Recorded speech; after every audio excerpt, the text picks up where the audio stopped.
چې موږ پاکستان یو رسمي هیواد په ډول پیژنو او د موږ ترمنځ دغه کرښه چې دا کرښه نه ده، دا یو رسمي سرحد دی. په پولیټیکل هیستوري کې، سیاسي تاریخ کې د هر قام یو یا دوه پیژندنې پاتې شوي دي همیشه. دې ته وایي اګزونیم، دا ځان سره ټول ولیکئ لاندې چې څونه خلک ناست دي. اګزونیم EXONYM او بل د انډونیم ENDONYM. صحیح ده؟ نو اوس په ټولنیزه کې موږ یو بل ته پښتون وایو، دیس از فاین، خو نړۍ کې زموږ پیژندنه چې وه هغه په افغان باندې وه، افغان قام، لینډ آف د افغانز. څنګه چې سید جمال الدین افغاني، اوس یو سوال په سوشل میډیا کې را روان دی، ډاکټر صاحب موري، عادل صاحب موري، لاندې ولس موري، او په میډیا کې بحث شروع شوی دی چې افغان قام د کوم ملت دی. نو سید جمال الدین افغاني ځان سره افغان په ملت لیکلو، لکه په هغه ټیم کې افغان کم ملتو. د سید جمال الدین افغان په وخت کې کم یو ملت افغانو چې هغه ځان سره افغان لیکلو، سید جمال الدین افغاني. کنه مونږ دا نقطه کیدو، مونږ د خپل بحث دا فاونډیشن کیدو چې افغان هغه سړی دی چې اوسنۍ د ملت تذکره د وسره. نو بیا خو د ټول تاریخ کې چې کوم افغانان تیر شوي دي چې برطانیې په لیکل کړي، عمرا خان جنډول د افغان نپولین به غته وي، عمرا خان جنډول ته به د افغان نپولین وي، بیا خو هغه هم افغان نشو. هغه د کوم ځای عمران خان جنډول تاسو ته پته ده. وپسې لاندې راځو، حج هم افغان نشو. دا ارګومنټس چې اوس د افغانستان د سرکلز نه راوځي، د افغانستان د خلکو نه راوځي، دا ماته هغه د برټش وخت را یادوي، د برطانیې وخت چې برطانیه کله دلته دې سیمې ته راغله، نو دی چې زمونږ قام کې، افغان قام کې تقسیم راوستو، نو برطانیې یو وی چې هغه طرف ته افغاني او دې طرف ته به پښتوني. د برطانیې ټوله لوبه دا وکنه ډیوایډ اینډ کانکر، تقسیم او راج. نو قام چې تقسیمولو په انډونیم او اګزونیم باندې تقسیم کو،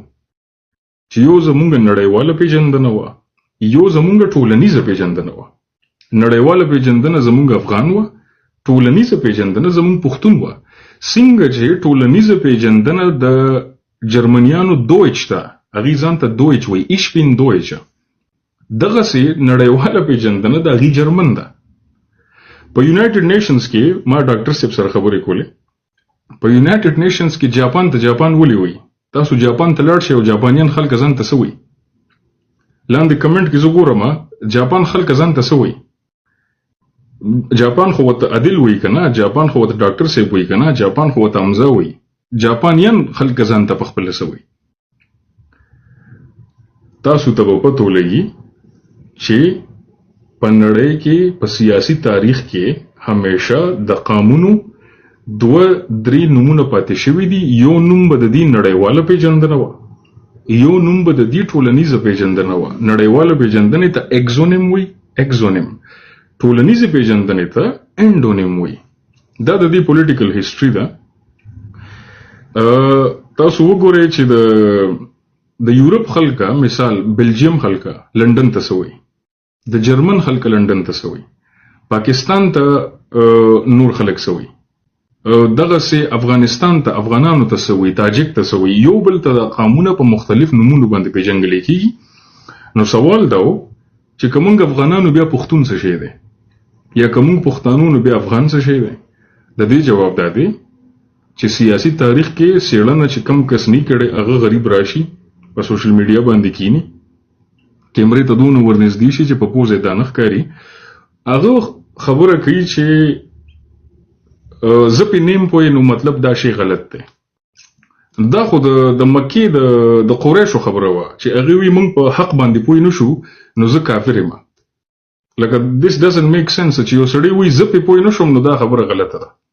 نو جانان ته خو په ډېرو شینو نه پوهېږې، ته خو په فلسفي نه پوهېږې، ته په سوشل ساینسز نه پوهېږې، ته په پولیټیکل جیوګرافي نه پوهېږې،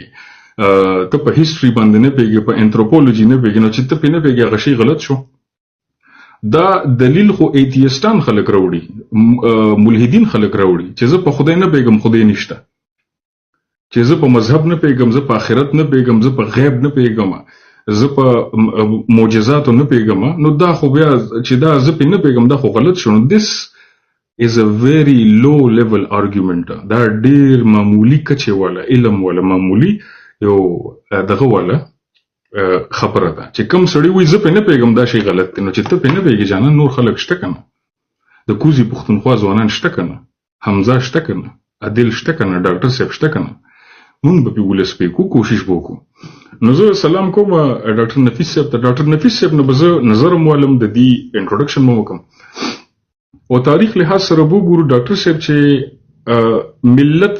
ترجمه ستوي ملت ترجمن کېدل ستوي او بیا د ملت او قوم ترمنځ فرق تاسو په خپل نظر ورکول شي پلیز مننه کوم ټولو ناستو مرګرو ته لاندې چې کوم مرګري ناستي ټولو ته سلامونه الله تعالی خوشاله لره ستاسو محفل دی خدای آباد لري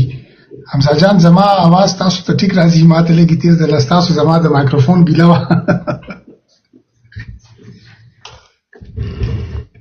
ها نو ما خو تاسو خبري واورېدې په بعضو خبرو باندې لکه دا کم تعریفونه تاسو وکړه کنه د یو د دې لغت او د دې ټرمز ډیفاین کولو چې د دې خبرې څه مطلب دی د یو قوم نوم ضروری ده چې ځانګړی یوازې یا هغه مختلف کې دي شي یو نه زیات کې دي شي مختلف قوم نور خلک چې کوم دي ګاونډي هیوادونه یا نړیوال هیوادونه قومونه تا ستا قوم ته ستا هیواد ته ستا ملک ته مختلف نومونه اغشتی شي که نشي اغشت اولنې خبره خدا ده چې د تاریخ د لاندې که مونږ وګورو که نه نو افغان پښتون پټان سلیمانی روهیلا دا مونږ څومره نومونه واغشت 15 نومونه واغشت او دا 15 نومونه مونږ یو قوم ته اشاره وکړه پټان هم پښتون افغان هم پښتون روهیلا هم پښتون سلیمانی هم پښتون نو سلیمانی افغانیان دغه عربیانو ویلي دي پټان د هندوستان قومونو ویلي دي افغان اکثر لزمون کم فارسی زبان کم هوادونه دي دی ویلي دي یا د دې نه مخکې بعض هندي قومونو افغان کلمه چې کومه دا کارولې ده او څنګه تاسو خپل وایي چې دا د یو ټولنه ځان تخپل کم نوم ټاکی او بیا غیر خلک چې کوم دي ګاونډي یا غیر خلک چې کوم دي هغه مو ته کم یو کلمه کم یو لغت زموږ د لپاره کاروي تاریخي طور زمانه دا تاسو اکثر خلک کوي او زه په دې نه رسم چې دا خلک د دې په مطلب یا په معنا باندې ولې زر دومره سر په نه خلاصيږي معنا چې څوک تاسو کې چې ته پښتونې ک افغانې ک پټانې نو زور توایم چې را کزتانه تاسو کوم چې ته مؤمنې مسلمانې ک مسلمې نو تاسو جوابي نو کزتا ته مؤمن وایم دا خو دستا د مسلمانۍ انکار نه دی کنه دا خو زستا دا یو مذهبي خلکو ته مونږ درې مختلف نمونه کارو لګیایو خو اشاره هم د اسلام پالون کې خلکو ته د اسلام منون کې خلکو ته ده نو کومګ پټان وایو پښتون وایو افغان وایو یا دا نور کلمې استعمال کوو زمونږ اشاره خو یو قوم ته ده هغه قوم ځان ته پښتون وایي خو دا نور قومونه چې ورته کوم نمونه کوي دا غي نه انکار خو نه کوي او موږ د انکار کولو وجه څه ده ولې انکار وکړو ګورې زه تاسو ته وایم د پټان د نوم نه د تیرو زه به دا وایم چې یو 450 کالو کې د پټان نوم نه پښتنو لږ ډډه کړې ده زه دا خبره تړلې ده د باچا خان بابا د پښتونستان د تحریک سره ځکه چې خلکو ته دا لګېده چې پټان چې کوم دی نو دا اوس موږ راوړو پردی نوم خپل ای حکومت ته پټان وایي نو زموږ په اعتراض نشته خو که زه هغه نوم چې کومه ته ګاونډی لګیا دی استعمالي او زه ځان ته راوړم د خپل یو نوی سیاسي نظام نوم باندې کېدم نو زه خپل نوم ولې نه استعمالوم نو هغه ځکه وایي چې نه موږ پټانستان نه غواړو موږ پښتونستان غواړو که نه او بل دام دي چې زموږ خلک ځان پښتانه چې کوم دي هغه د هندوستان اشرافیه ګڼل کېږي شریفان شرفا نو موږ غواړو چې موږ به ځان ته څه وایو، دا اختیار زموږ په کار دی چې موږ به ځان ته څه وایو که نه. یو دا خبره شو. بل ګورئ دا د ولسونو په منځ کې د نومونو ټاکولو والا کم طریقې کار دی که نه، دا په ډېر یو اوږد وخت سره کېږي. دا په یو وخت باندې داسې نه کېږي چېرې یو کسان یو ډرایینګ روم کې یو بیټک کې یو حجره کې راټول شي او هغوی فیصله وکړي چېرې موږ به دې قوم ته دا نوم مخلو د دې نه پس که نه. دا ما ته د دغه والا کیسه یادېږي د احمدشاه بابا. احمدشاه بابا ته هندوستان کې خلک درانی نه وایي، ابدالي ورته وایي، احمدشاه ابدالي. او احمدشاه بابا د خپل د قدرت او د طاقت او د امپراتورۍ کم د هغې حیثیت و، د هغې د طاقت د لاندې هغې دا فیصله وکړه چېرې زه د خپل قبیلي نوم بدلوم، دې نه پس به زما د قبیلي نوم ابدالي نه دا به دراني.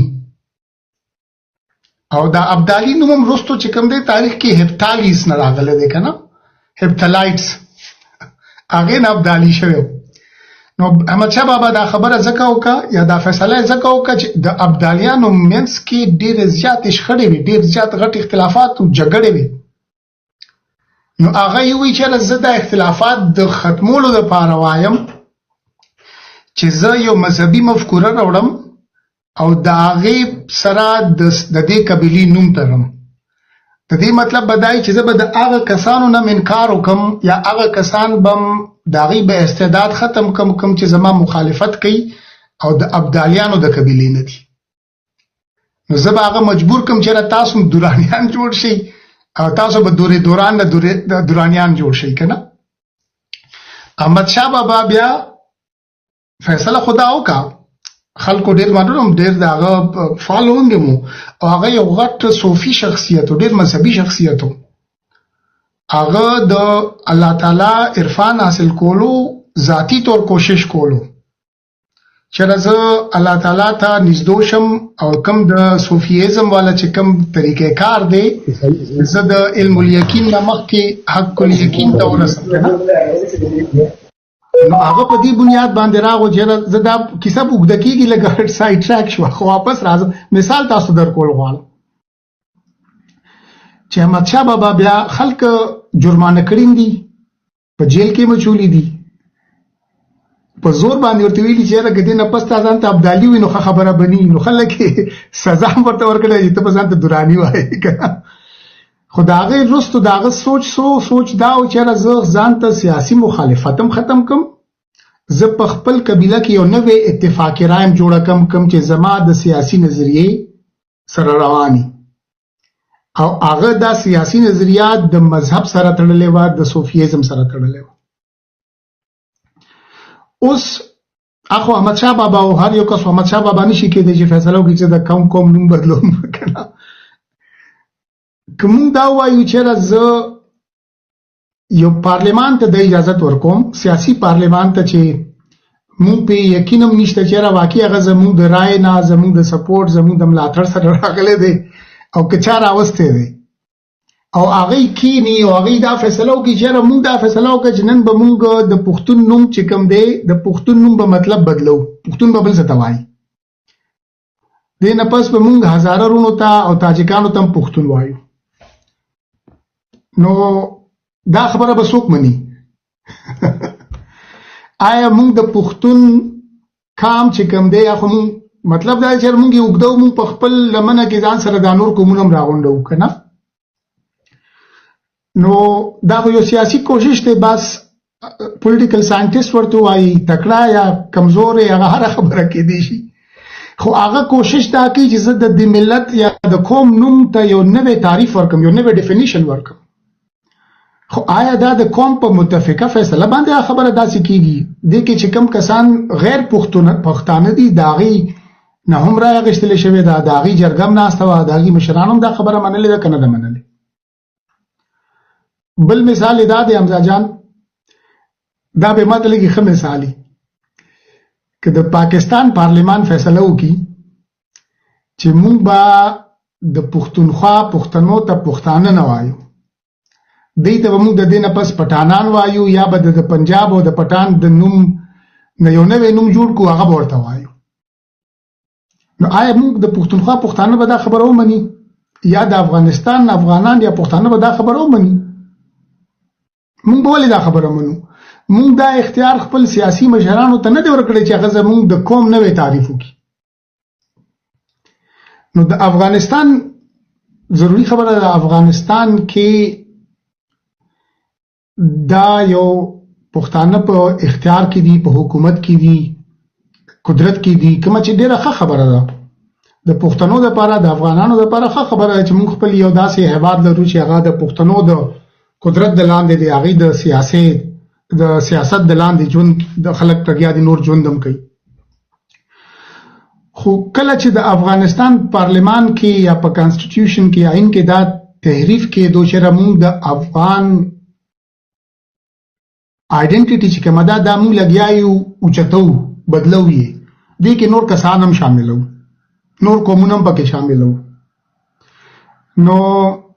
د دې مطلب بدای چې بیا به د هغې قانون په ما باندې اطلاق کېږي، د پښتونخوا پښتانه دې ته مجبور دي، ژمن دي چې د افغانستان د پارلمان فیصله ومني یا ونه مني. موږ د هغوی تپوس هم نه دی کړی. یو لطیفه را یاده شوه که ستاسو اجازه تي محفل به هم لږ لایټ شي.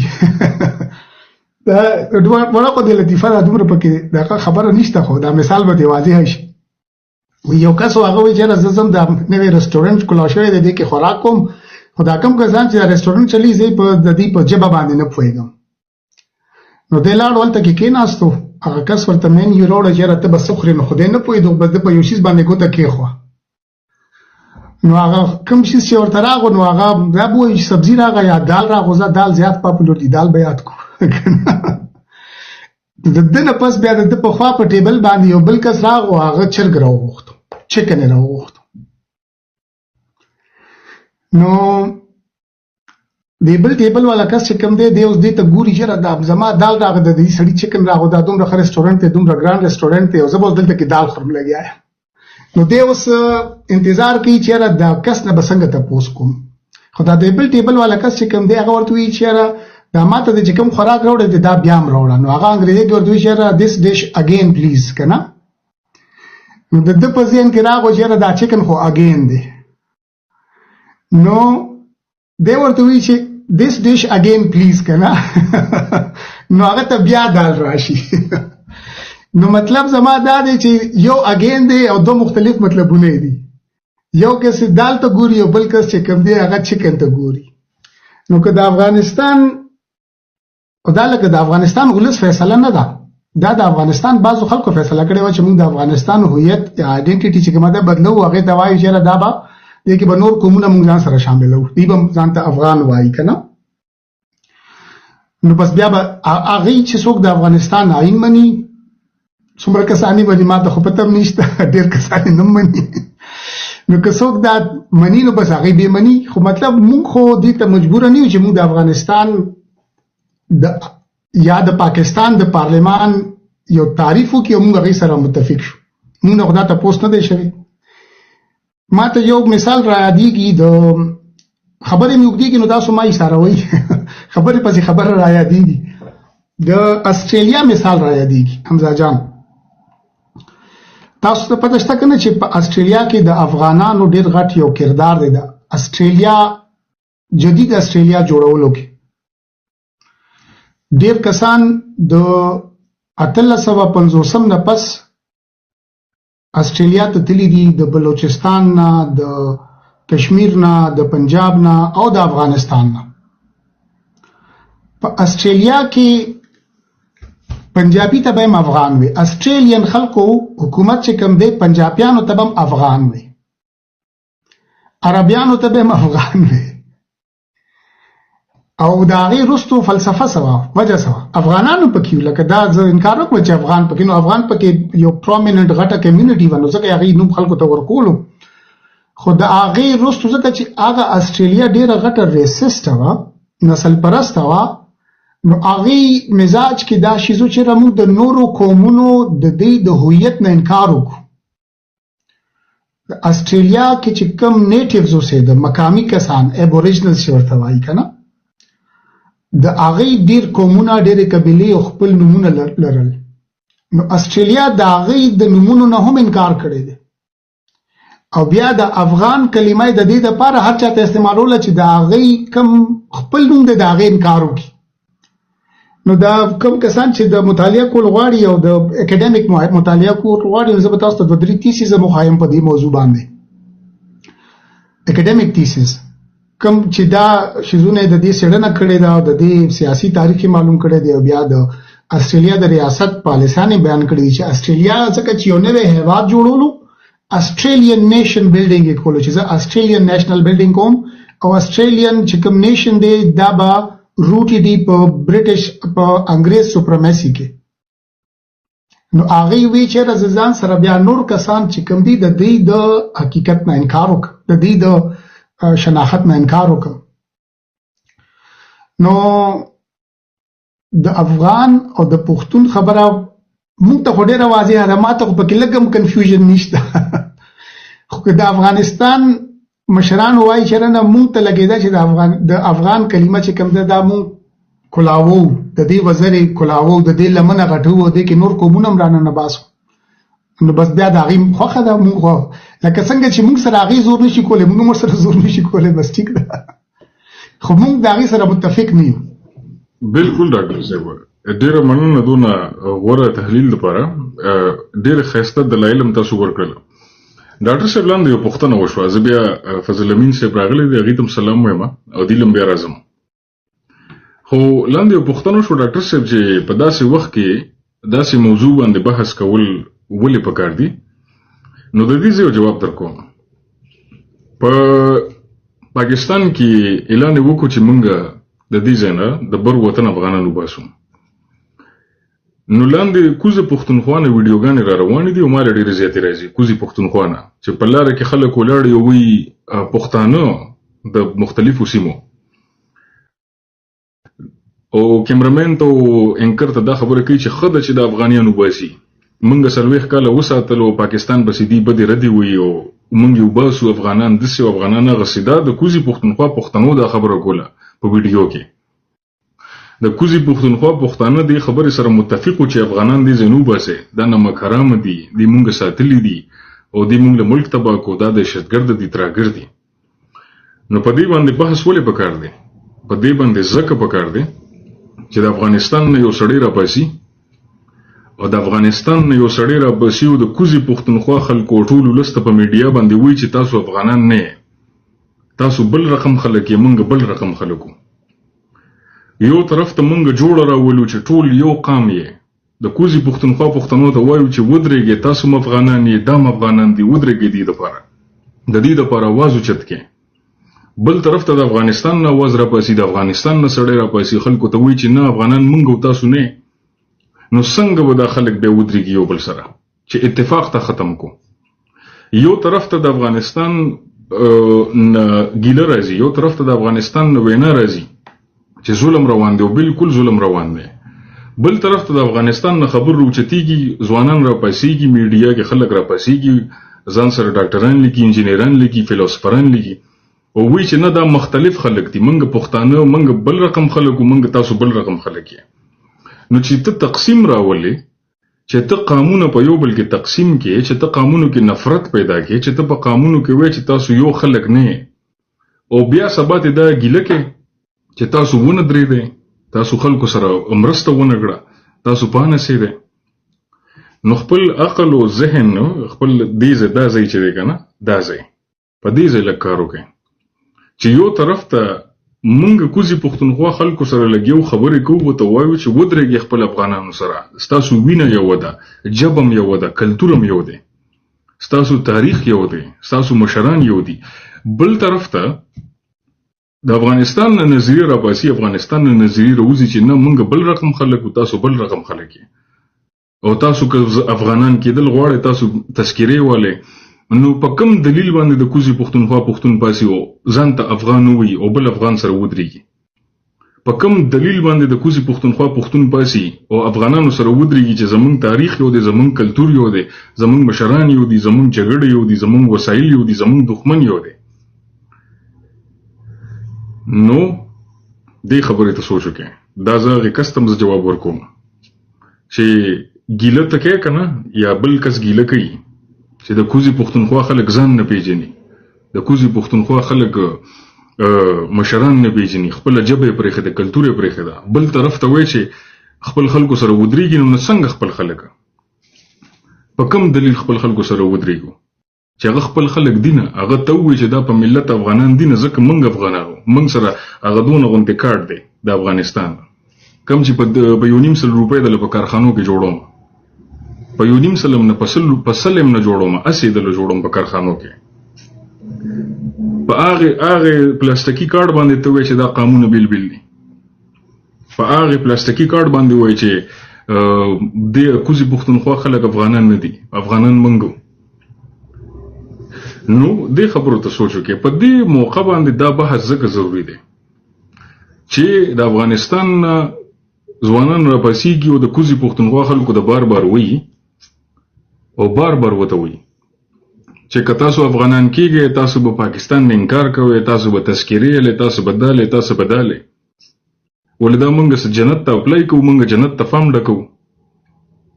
دا موږ د خدای نه ټیکټ لو د جنت. خو دا خپل سیمه ده د افغانانو، هغه خپل سیمه د افغانانو، قام یو دی، په وینه یو دی، په کلتور یو دی، په جامه یو دی. بل طرف ته چې کله ظلم شروع شي، د اتفاق خبره چې یو بل سره ودرېدو خبر راشي، هغه وخت کې د افغانستان نه خبرې راشي چې نه افغانان خو موږ وو، افغانان خو دا نه دي، او بیا ګیله کوي چې نه په موږ ونه درېدله. نو دا زه ټول ولس ته نه وایم، دا زه هغه چون کې خلکو ته وایم، څوک چې دا نفرت خور کی، دا تقسیم راولي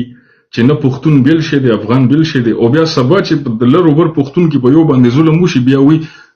پښتون یو بل سره ونه درېدو، افغان یو بل سره ونه درېدو. نو په میډیا باندې د هر چا خبرې، د هر چا مشورې دا سنسر نه دي. سنسر مطلب په دې پابندي نشته، هر څوک هر څه ویل شي. خو دې ته سوچ وکړئ.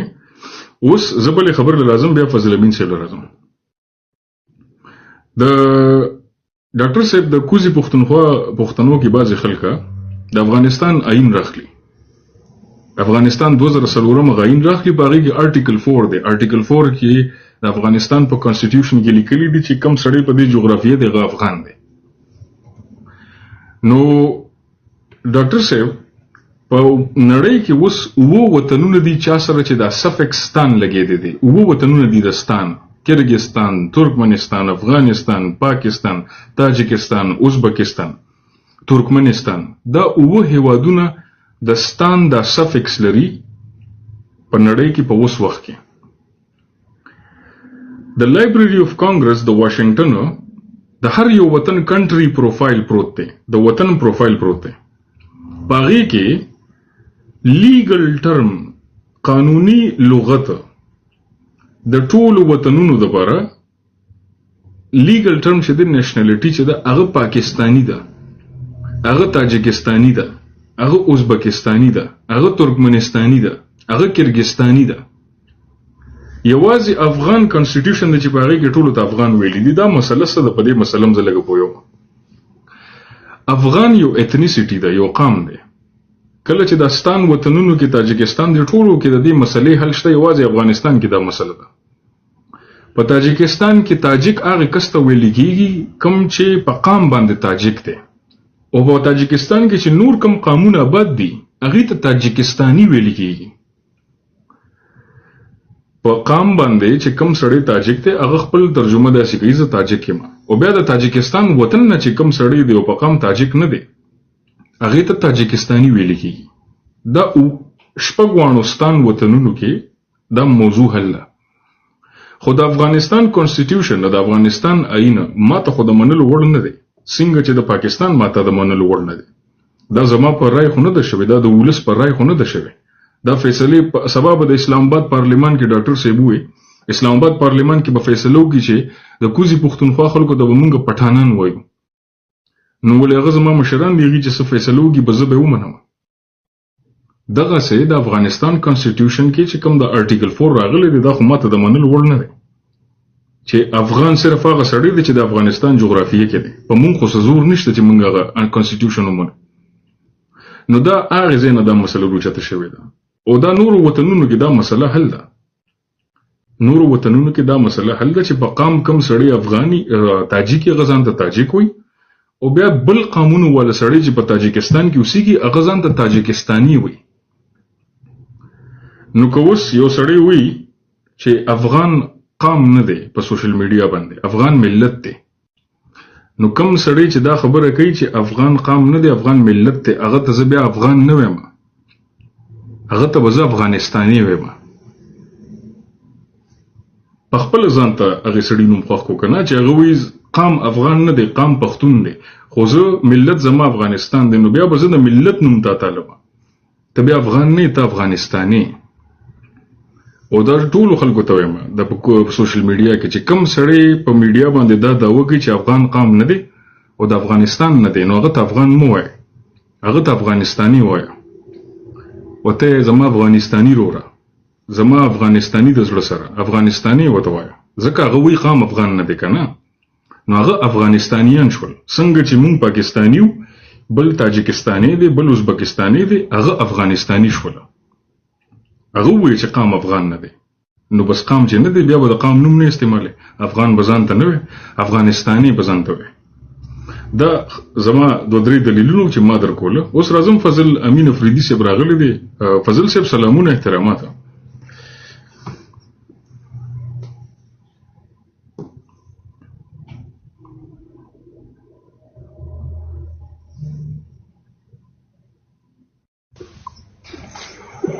وعلیکم السلام. تاسو ته هم زه د خپل طرف نه سلام وایم، ډیره مننه ستاسو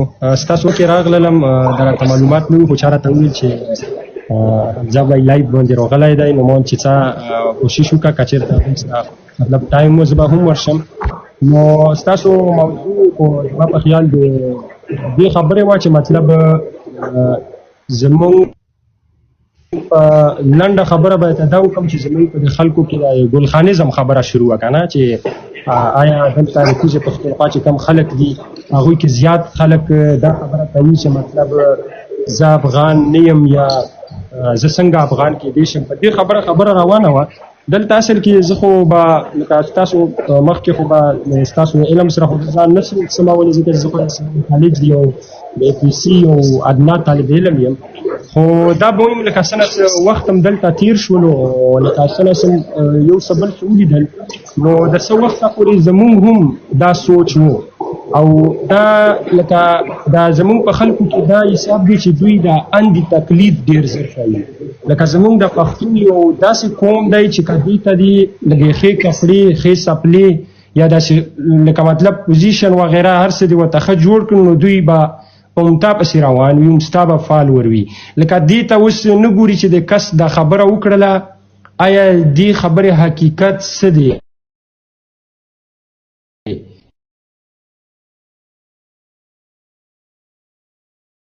خو چې مطلب یو ځل یې ومانلې او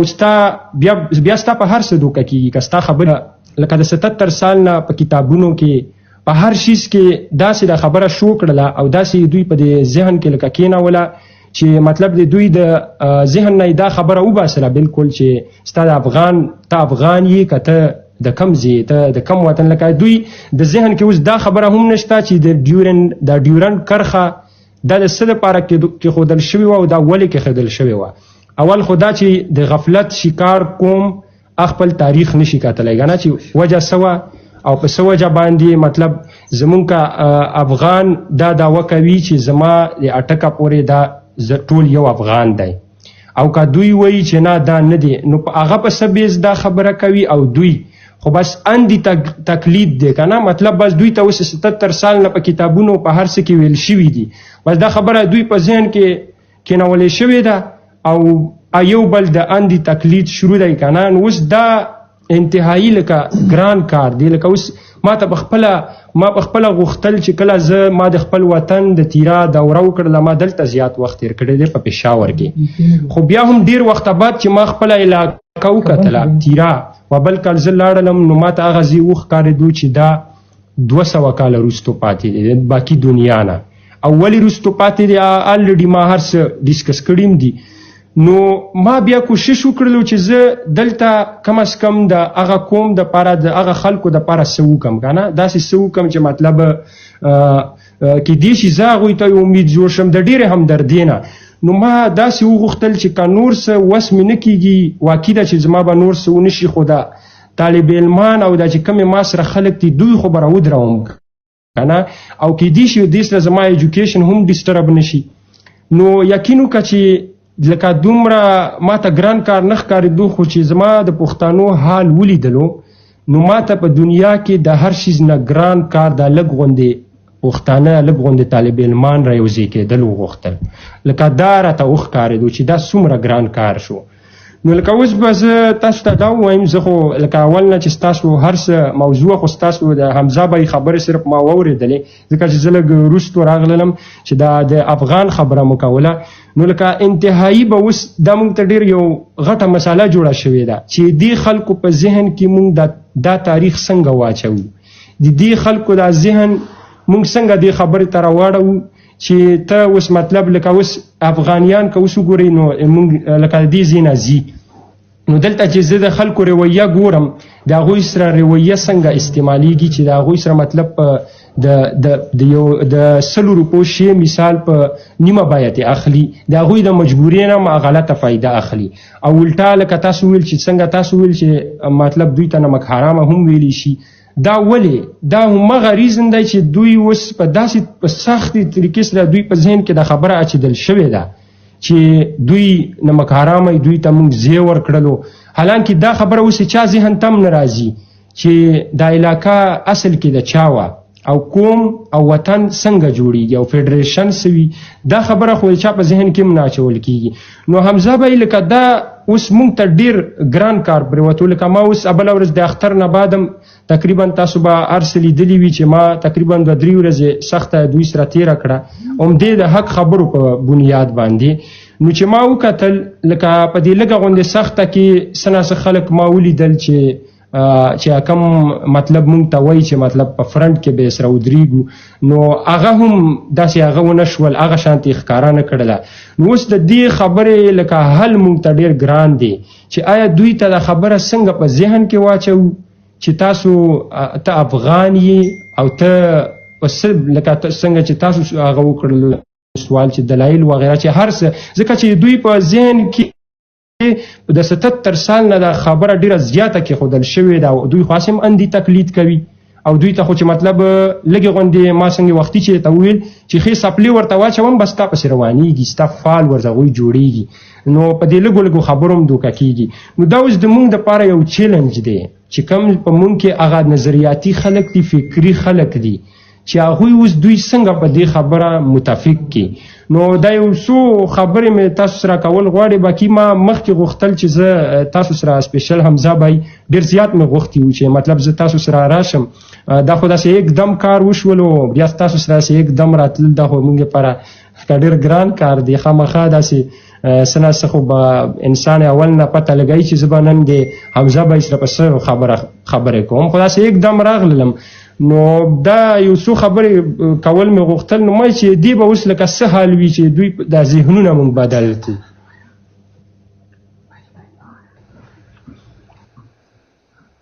مننه فضل امین صاحب خپل خبره دی وکړې ډېر خوشاله شوم چې د سیزوارن تاسو ویډیوګانې زه ګورم او ډېر یو نر یو غیرتي او یو ښایسته مبارزه شروع کړې ده د قام لپاره تاسو دغه خبره وکړه فضل امین صاحب زه به ډاکټر صاحب نن په دې رائے علم ډاکټر صاحب سوري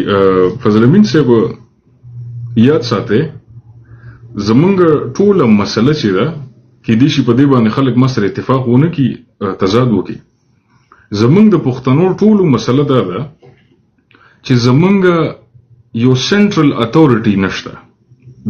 د قام زیاتوم د قام مشري موږ سره د یو کس نشته نو دا ډیورن لاین چې جوړ شوی دی دا صرف دا نه دی چې موږ نه منو یا ته نه منې یا د افغانستان ځوانان نه مني د ډیورن لاین اثرات هم به راغلل 1393 تر اوسه پورې اثرات دا راغلل چې د دې ځای پښتون ځان بیل سړی ګڼي د هغه ځای پښتون ځان بیل سړی ګڼي لکه موږ چې دا نن بحث کوو په افغان باندې لاندې کمنټونو کې خلک لګیا دي چې تاسو په افغانستان باندې بحث کوئ. لاندې کمنټونو کې خلک دا وایي چې موږ په افغانستان لګیو، حالانکه موږ د خپل قام، د خپل هویت، د خپل د تاریخ خبره کوو. زمونږ د قام تاریخ، زمونږ د قام ژبه، زمونږ د قام جامه دا د افغانستان د جوړېدو نه ډېر مخکې ده، ډېره مخکې ده. نو هغه ډیورنډ لاین اثرات دې ځای ته راورسېدل فضل امین صاحب چې دا خلک اوس ذهني تقسیم هم شول. لکه موږ دا بحث د یو ځوان په دغه باندې کوو، یو ځوان په میډیا کې راځي بار بار دا خبره کوي چې نه افغان صرف هغه دی چې د افغانستان تذکره وي وسره. نو آیا په دې خبره باندې به اتفاق راشي؟ دا موږ چې د افغانیت مبارزه کوو چې د کوزي پښتونخوا خلک افغانان دي، پاکستان کې الف د افغانیت لپاره دی، افغانیه صوبې لپاره دی. دا موږ چې دا ټوله مبارزه کوو دا موږ د اتفاق کوو که د جنگ کوو؟ زموږ مبارزه خو د اتفاق ده. موږ خو کوزي پښتونخوا ولس ته وایو چې تاسو هم افغانان یې، او په کوزه پښتونخوا کې چې د افغانستان نه یو سړی راشي هغه هم د دې ځمکې دی. که ته افغان یې هغه هم افغان دی، دواړه د یو ځمکې خلک یې، نه ستا ځمکې نه هغه څوک ایستی شي، نه د هغه ځمکې نه تا څوک ایستی شي. مبارزه د اتفاق ده. خو دا ذمهواري د افغانستان د ځوانانو ده چې دا مبارزه وکړي، ځکه د افغانستان نوم، د افغانستان پہچان، شناخت دې ته زیات پاتې دی. خو د هغې ځای نه کوم مبارزه راځي؟ د هغې ځای نه ټول نه یادوم، ولس نه یادوم، د هغې ځای نه دا مبارزه راځي نه تاسو افغانان نه، موږ افغانانو. د دې مثال یو جنرالو چې کله د افغانستان ولس ماته مینه راکړه، نو د دې چارواکه پاسېدل وایي چې حمزه افغان نه دی، حمزه پاکستانی دی. نو د دې چارواکه، د دې مشران، د دې مفکوره چارواکه چې دي هغه همیشه د تقسیم پاتې شوی ده. اوس وخت کې د تقسیم ده چې د کوزي پښتونخوا خلک ځان ورنږدې کوي، د کوزي پښتون د هغې ځای چارواکه ولس نه، د هغې ځای چارواکه ویریږي چې دا خو که رانږدې شول دا خو زموږ نه به هر څه ونیسي، دا خو د دې ځای پښتانه خو که رانږدې شول دا خو به د دې هر څه لاسته لاړ شي. نو دا تقسیم د چارواکو په ګټه باندې دی چې ولس ته یو بل نه تقسیمي، ولس ته یو بل نه د یو بل نه تقسیمي، او په دې باندې دواړو طرف ته کنټرول یي، دې طرف نه به هم څوک کنټرول کوي، هغه طرف نه به هم څوک کنټرول کوي. ډیوایډ اینډ کانکر پالیسي ده که نه؟ نو نن چې دا بحث و فضل امین صاحب دا په دې باندې و چې یو سړی راځي وایي افغان قام نه دی، افغان ملت دی، او افغان صرف هغه سړی دی کوم چې د افغانستان په جغرافیه کې دی. نو دا خو د ډیورنډ کرښه بیا چا ومنله ستاسو په نظر باندې؟ چې یو سړی د افغانستان نه راځي او وایي چې افغان صرف هغه سړی دی چې د افغانستان جغرافیه کې دی، نو ډیورنډ کرښه خو د افغانستان سړی ومنله که نه؟ ټول عمر چې دا موږ مبارزه کوله د تاریخ باندې، هیستوري باندې، ډاکټر صاحب راتلو په افغانیت باندې، نو دا خو د ډیورنډ کرښه ومنلې شوه. بس اوس خو پکار دی چې موږ پښتانه هغه افغانان دي، بس موږ به قلاره کینو، دې خوا به ژوند کوو، هغوی دې خوا کوي. خو دا خلک د افغانستان د ولس نمایندګان نه دي، دا ولس پورې هیڅ ارتباط نه لري، دا انډیویجول خلک دي، شخصي خلک دي، راځي او نفاق ته کار کوي، د ولس ترمنځ تقسیم ته کار کوي، د ولس ترمنځ جدا کېدو ته کار کوي. د دې باندې زمونږ بحث و، د دې باندې زمونږ خبرې وي. راځم زه ډاکټر صاحب له، ډاکټر صاحب نه زه یو تپوس لرم. ډاکټر صاحب زما تپوس لږ پولیټیکل ساینس طرف ته دی. مثال کے طور پہ د ډیویژن د ځمکې تقسیم چې دی دا برطانیو کو کرخې برطانیې راښکلې، روس هم راښکلې، برطانیې هم راښکلې. نو ډاکټر صاحب که د دې کرخو په بنیاد باندې مونږه ذهني طور باندې، فزیکي نه، په ذهني طور باندې مونږه دا تقسیم ومنو، نو آیا دا د انسان منطق سره جوړه خبره ده چې یو سړی راشي، یو بار نه انسان راشي، تقسیم خلاف زه دغه نه یم چې تقسیم اوس مونږ راباسو، ټوپکې راوالو، ډزې مزې هر څه روان کو، نه. خو په ذهنیت باندې یو سړی راپاسي او هغه وایي چې دا ملت اوس صرف دې اړخ ته پاتې دی، خو هغه کرښه انګریز راښکلې ده، او دا قام دې اړخ ته پاتې دی، هغه کرښه هم انګریز راښکلې ده. دا تر څو پورې یو انسان ته، یو باشعور انسان ته د منلو وړ ده ډاکټر صاحب؟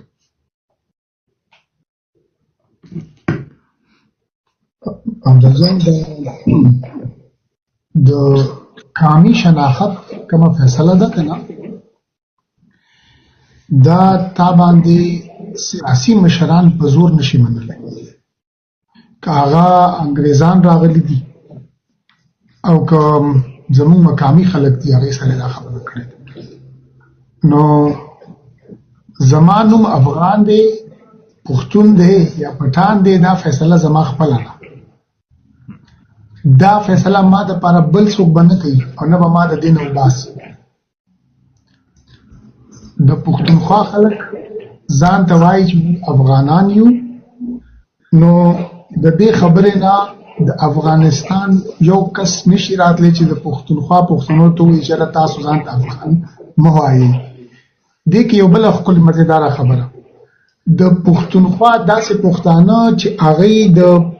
پاکستان باندې مین دي پاکستان سره جوړ دي هغوی د افغانستان د هرې خبرې نه انکار کوي ښې خبرې نه انکار کوي خو د افغانستان د آئین یو آرټیکل خامخا مني نور هر څه نه انکار کوي خو دا یو آرټیکل یې مني چې ګوره د افغانستان آئین کې دا لیکلي دي چې افغان به هغه کم چې د دې قومونو نه جوړي او د افغانستان شناخت لري پیژند کارت لري پاسپورت لري تذکره لري نو هغه د افغانستان د آئین یا د هغې د کلچر نورې خبرو نه انکار کوي خدایو خامخا په ځان مني وجه دا ده چې دا د ریاستونو منځ کې د سیاسي تقسیم یا سیاسي مقابلې په وجه باندې بعض خلک وایي چېرې که ته ځان ته افغان ویل غواړې نو ته په کار دی چې د پاکستان نه انکار وکړي خلک ولس ته وایي پښتونخوا پښتنو ته وایي چې ته افغان ځان بولي نو ته به اول څنګه چې موږ وایو چې لا اله مطلب دا دی چې اول موږ انکار کو چې څوک هم نشته او بیا وایو چې خدای دی نو هغې ورته وایي چې نه ته به اول د پاکستان نه انکار کوي نو بیا به ته افغان جوړېږي بیا به موږ ته دا حیثیت دا مقام دا زه درکو کني بیا ته نه درکو یا به ته په شک په نظر باندې د پاکستان د طرف نه هم دا طریقې کار دی کله چې د پاکستان او د افغانستان په منځ کې ابتدایي کالونو کې تقسیم راغو نو د پاکستان خلکو په پروپاګاندا په ذریعہ باندې دا وی چې موږ افغانان نیو او اوس دی وخت کې دا آئین لا نه دی جوړ شوی دا آئین خو جوړ شوی دی کنه شل کال مخکې جوړ شوی دی خو په 1950 کې خو د افغانستان آئین داسې نو څنګه چې اوس دی خو هغه وخت کې د پاکستان چارواکو دا پروپاګاندا کوله چې موږ افغانان نیو د پښتونخوا خلک چې کوم دي د افغانان نه دي دا پښتانه دي حالان کې تاسو ته پته ده تاسو دې خبره کړې ده ما په ډېر تفصیلی په دې خبره کړې ده د پاکستان جوړونکي چې کوم مشران ټولو نه غټ محمد علي جناح صاحب د پښتونخوا پښتنو ته افغان وایي افغانان وایي علاقې ته جغرافیې ته افغانیه وایي علامه اقبال صاحب د پښتونخوا پښتنو ته هم افغان وایي چودھری رحمت علي هم ورته افغان او افغانیه وایي خو د پاکستانی رستو چارواکي د چا چې بیا د افغانستان سره سیاسي مشکلات پیدا شو هغه وایي چې نه اوس موږ افغانان نه اوس موږ پښتانه یو نو ګورې دا داسې دی چې زموږ قومیت د دوو سیاسي نظامو مقابلې په منځ کې سینډوچ شو هغې زموږ قومي شناخت به طور قوم زموږ نه اخیستل غواړي ځکه چې هغې موږ یو یا بل سیاسي نظام ته تابع کول غواړي او دا ماته لګي چې د ولسونو سره زیاتی دی چې د پاکستان مشرانو څنګه د پښتنو د افغانیت منلی دی په کار دی چې د افغانستان خلک په دې باندې مطمئن شي او دا ونه غواړي چې نه تا سره د افغانستان تذکره نشته نو ته افغان نه دا ګوري دا باچا خان بابا په کابل کې څومره وخت په دغه کې وکنه په ملاوتنې وخت تیرول بیا یو وخت کې هغه سخت بیمار شو او د علاج لپاره بهر ته غوښتلو روس والا ورته وی چې موږ به د دغه علاج کوو نو د سره سفري جواز خو په کار دی چې د سره د سفر والا دغه موجودی کنه نو هغه مجبور او چې د پاکستانی پاسپورت باندې سفر وکړي حالانکه هغه فخر افغان خو مجبور و چې د پاکستانی د ریاست چې کوم دی هغه شناخت واخلي تذکره واخلي هغه باندې خبرو کې د افغانستان ولې نه شو واغشته نو او بل خبره هم ووري صرف د قبایلی علاقې خلکو ته دا فیسیلیټی شته دا مراعات شته چې کاغي د افغانستان تذکره اغشتل غواړي ما اغشتل شي خو د پښتونخوا خلکو ته دا فیسیلیټی نشته چې هغه بای ډیفالت د افغانستان شهریت شي یا دوهري شهریت وسره راشي د نېشنلټي وسره راشي نو ماته لګي چې زموږ د پښتونخوا پښتنو سره دا د افغانستان چارواکو د پاکستان مشرانو دوه طرف نه دا زیاتې شي چې دوی خپل سیاسي نظام ته مونږ تابع کولو د پاره مونږ ته وایي چې راته د دین انکار وکړه یا د هغې نه انکار وکړه او بطور قوم زه ځان ته افغان وایم زه ځان ته پښتون وایم زه ځان ته پټان وایم دا اختیار زما بل چاته نه درکړي زما د پاره دا فیصله وکړي دا اختیار قدرت ما ته راکړی دی نیچر ما ته راکړی دی باندې څوک اخیستی نشي مننه ډاکټر صاحب بهترینه خبره مو کوي ډاکټر صاحب زه لنډه خبره کوم بیا حسیب جانان هم راغلی دی هغه خپل نظر ورکړي ډاکټر صاحب او زما په نظر کې ما چې څونه څېړنه وکړه په دې میډیا باندې یا د ولس ترمنځ خبرو کې نو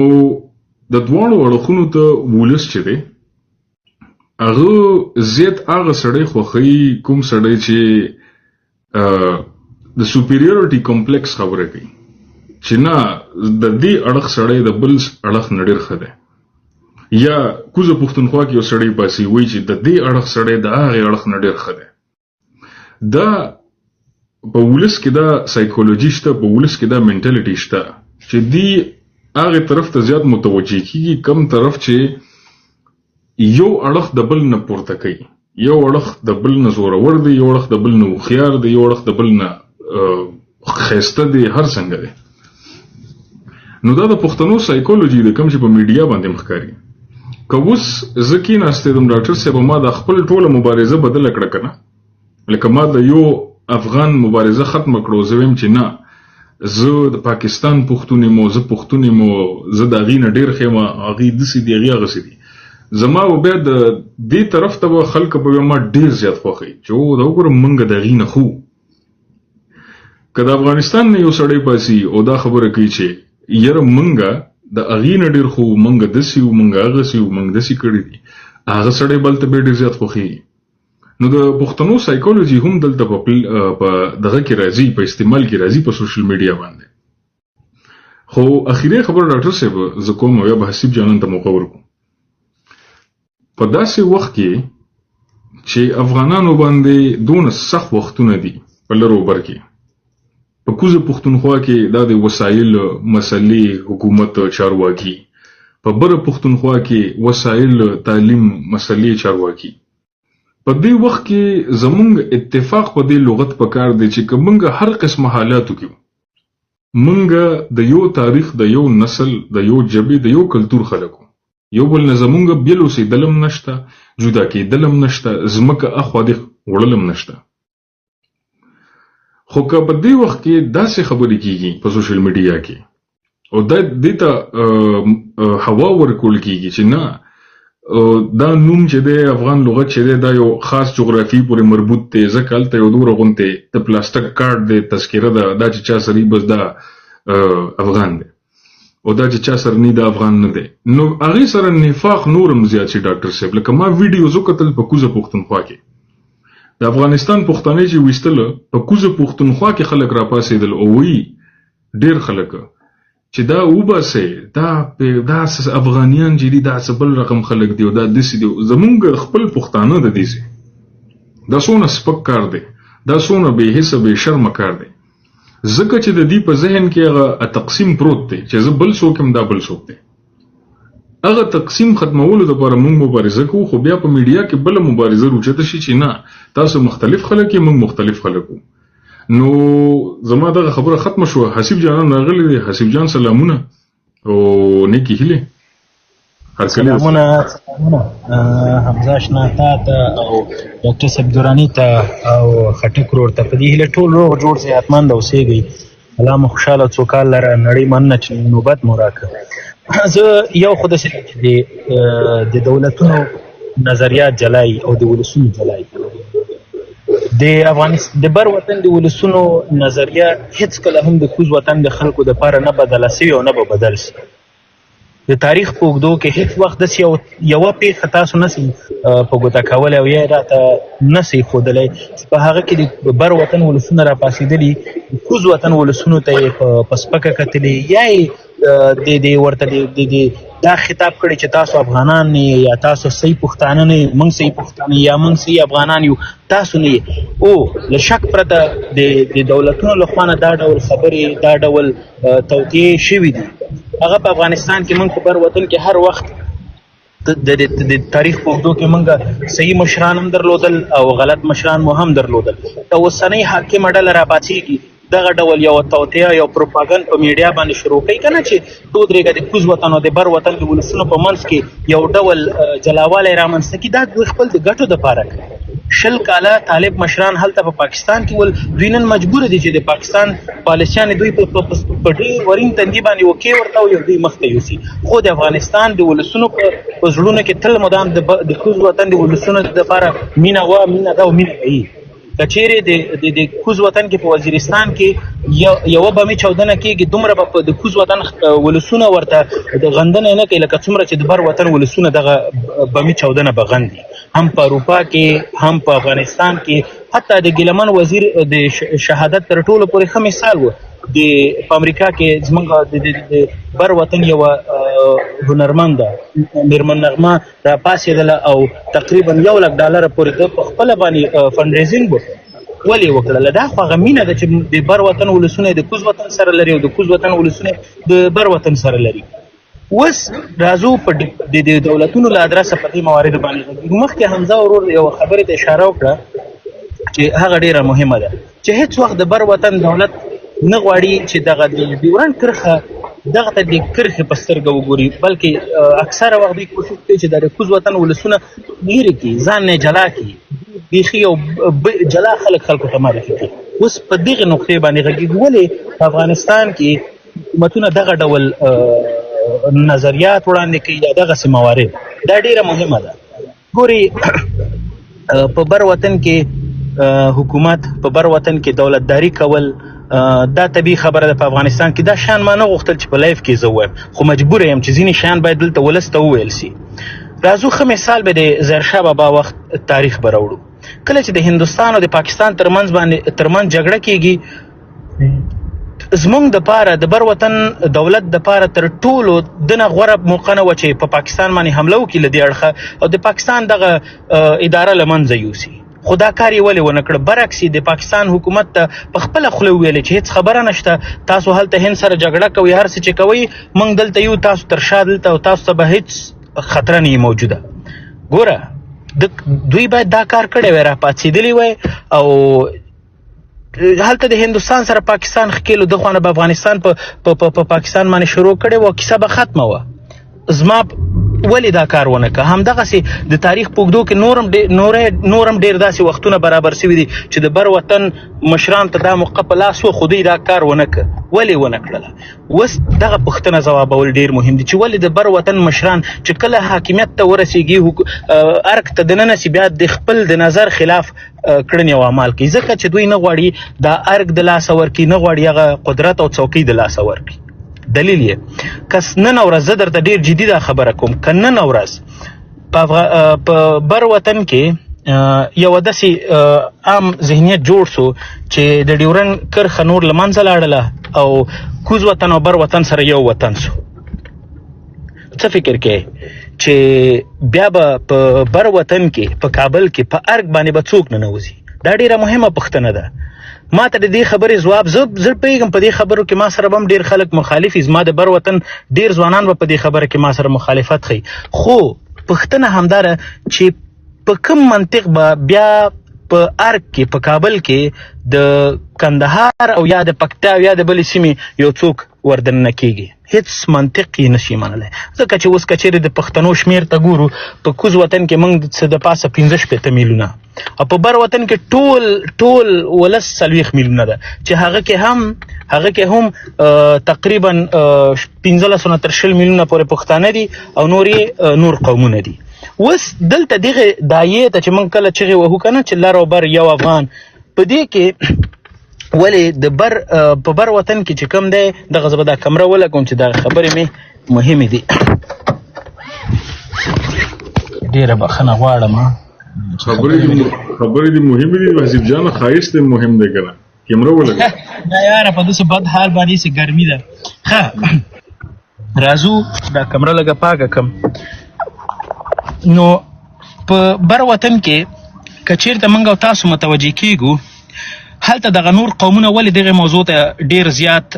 لمن وهي چې ګورئ کوز وطن تاسو سره ځانونه نه حسابوي، هغوی ځان ته جلا یو هېواد، د کوز وطن پښتنو ته دوی پاکستاني وایي. له موږ پښتنو نه ډېر د بر وطن د پښتنو نه ډېر دا نور قومونه ولې دې موضوع ته اشاره کوي. اکثره زموږ د بر وطن د نور قومونو په لایفونو کې چې کله د کوز وطن پښتانه ناست دي، هغو ته پاکستانی دوی وایي، او ورته وایي تاسو پاکستاني. دلیل یې څه شی دی؟ دوی دغه موضوع غواړي چې بیخي په رسمیت وپېژني. هېڅ کله به د یو پښتون له خولې ته دا خبره وانه وري چې د ډیورنډ یا مثلا د تورخم سرحد یا بارډر، هر کله چې پښتون غږیږي د بر وطن وایي چې د ډیورنډ فرضي کرښه، هېڅ کله به یې له ده نه زیات په بل شی وانه وري. خو چې نور قومونو که سیاسون دي که فعالین دي یا نور تاسو ګوري، هغوی به هر کله دا خبره درته په پارلمان کې هم کوي، په نورو ځایونو کې به هم درته کوي چې موږ پاکستان یو رسمي هیواد په ډول پیژنو او د موږ ترمنځ دغه کرښه چې دا کرښه نه ده، دا یو رسمي سرحد دی. پام ودی دې خبرې ته. نو هلته د هغو ګټه په دې کې ده چې پښتانه سره جلا سي، او بیا د پښتنو کې په ځانګړې توګه د بر وطن په پښتنو کې کم تر ټولو غټه ستونزه په څه شي کې ده چې دلته نو څوک نه غواړي چې هغه موضوع ما نه غوښته په یو غږېږم، ځکه نزاکتونه وجود لري. هلته هم ځینې موضوعات قومي دي په بر وطن کې چې یو مشخصه ډله یا مشخص قوم نه غواړي چې دغه څوکۍ بل قوم ته لاړ سي یا یو بل چاته ورسي. نو په دې خاطر باندې کوشش کوي چې دلته خپل سیاست وکړي. که هغه ظاهر شاه رانیوله تر ننه پورې یو ډاکټر صاحب نجیب درته زه ښیم، هغه به د دغې کرښې واقعي شهید و چې هغه په رسمي ډول باندې د دغې قصې په غوښتل چې په نړیوال سټیج باندې دا موضوع مخته کړي. خو هغه تاسو یې نتیجه ولیده چې په اریانا څوک باندې دی ځوړند سو، په شهادت ورسېده. نو مسلې شته دي، ستونزې شته دي. بر وطن کې د موږ سیاسون چې دي 90 نه تر 100 ډېری منافقت کوي د خپل څوکۍ په خاطر، د مال په خاطر، د خپل ژوند دپاره دوی هر ډول دغه ډول نظریې وړاندې کوي او پرې ودرېږي. او کوز وطن کې چې موږ اوس فلحال ګورو او بخې لکه چې زما مایک چا بند که. اوس زما غږ شته؟ زما غږ شته؟ او واسف جان ستا مایک شته دی، خو د موډریټر ته وایم چې مایک به بندوي او تر هغې پورې څوک مه راخېږي چې څوک واسف جان خبرې پوره نه کړي. ښه مننه. نو په کوز وطن کې زه ولس هېڅ کله هم نشم ملامتولی او نه یې ملامتوم. په کوز وطن کې 78 کاله 78 کاله د یو مشخص او د یو ځانګړي بیرغ لاندې ژوند کول، د مشخص آیین او قانون لاندې ژوند کول، او د یو مشخص سیستم لاندې ژوند کول، او هلته یو هویت منل چې تا ته وویل سي چې ته یو پاکستانی یې، د تا په پاسپورټ باندې تا ته پاکستانی لیکلی، ستا په شناختي کارت باندې پاکستانی لیکلی، ستا بچی چې مکتب ته ځي هر سهار په لین کې ودرېږي او دا خبره کوي چې پاک سرزمین شاد باد. څنګه د تا عقل او منطق دا ومن چې دغه ځوان نه دغه ماشوم نه دا امید وساتي چې ته ورته له مخې وایې ته افغان یې. ځینې شیان خو په مرور د زمان سره ډېر په ترتیب سره په منظم ډول د دوی په ذهنونو کې دا خبرې کېنول سوي دي. اټ ټیکس ټایم، دا وخت نیسي، دا زمانګیر دی، دا مبارزې د یوې ورځې 2 ورځې نه دي چې نن یو لږ فشار بر وطن په ځوانانو په ولسونو باندې راغی او دلته په میډیا راسي کله حمزه را کلک کړم یا بل څوک کلک کړم. زه هېڅ کله هم دا حق ځان ته نه ورکوم چې زه یو څوک د غاړې را ونیسم. دا اوږدې مبارزې دي. باچا خان